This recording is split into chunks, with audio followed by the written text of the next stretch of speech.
Burung Hudhud bercerita bahwa ia saat itu ada di Yaman, di sebuah negeri bernama Saba. Di negeri tersebut ada seorang ratu bernama Balqis. Ia dan penduduknya sedang menyembah matahari.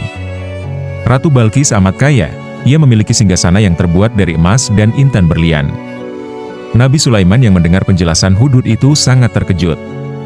Bagaimana mungkin di dunia ada manusia yang tidak menyembah Allah? Apalagi yang disembah adalah matahari yang tidak lain adalah ciptaan Allah. Untuk menguji kebenaran informasi, Nabi Sulaiman meminta Hudhud untuk memberikan surat kepada Ratu Balqis. Isinya adalah seruan untuk menyembah Allah. Ketika surat tersebut sampai di tangan Ratu Balqis, ia heran siapa gerangan yang mengirimkannya sepucuk surat istimewa itu.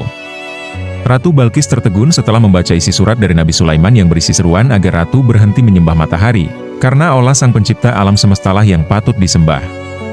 Kemudian, Ratu Balqis mengumpulkan para tokoh, penasehat, para menteri, dan pembantunya serta memperlihatkan surat tersebut kepada mereka sekaligus membaca isinya. Setelah membaca surat dan mendengarkan nasihat dari para penasihat, Ratu Balqis memutuskan untuk mengirim utusan kepada Nabi Sulaiman dengan membawa hadiah emas dan berlian sebagai bujukan untuk menarik hati beliau. Ketika rombongan Ratu Balqis datang membawa hadiah, Nabi Sulaiman menolaknya. Para utusan tersebut pulang kembali membawa hadiah tersebut dan menceritakan apa saja yang baru mereka saksikan berupa kemegahan kerjaan Nabi Sulaiman, bala tentara yang banyak, dan dahsyatnya kekuatan Nabi Sulaiman. Ratu Balqis tidak tersinggung dengan kemarahan Nabi Sulaiman.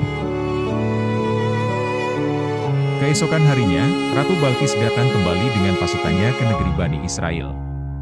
Akan tetapi hal itu sudah diketahui lebih dulu oleh Nabi Sulaiman. Nabi Sulaiman ingin memindahkan singgasana Ratu Balqis untuk menunjukkan kekuasaannya. Maka seorang saleh bernama Asyif bin Barkaya menyanggupi untuk mendatangkan singgasana dengan sekedipan mata. Ketika Ratu Balqis tiba, Nabi Sulaiman menyambutnya dengan ramah. Ratu terkejut ketika melihat kursi kerajaannya telah ada di istana Nabi Sulaiman.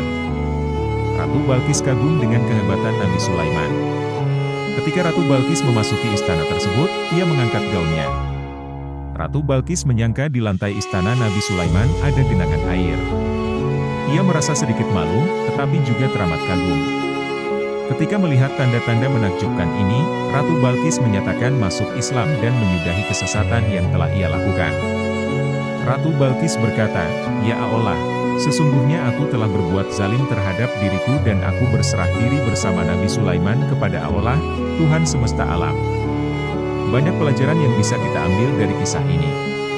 Salah satunya yaitu mengenai harta dan kekuasaan yang dipergunakan hanya untuk kebaikan dan memperkenalkan agama Islam. Harta tidak akan pernah abadi, tetapi manusia bisa abadi karena kebaikannya.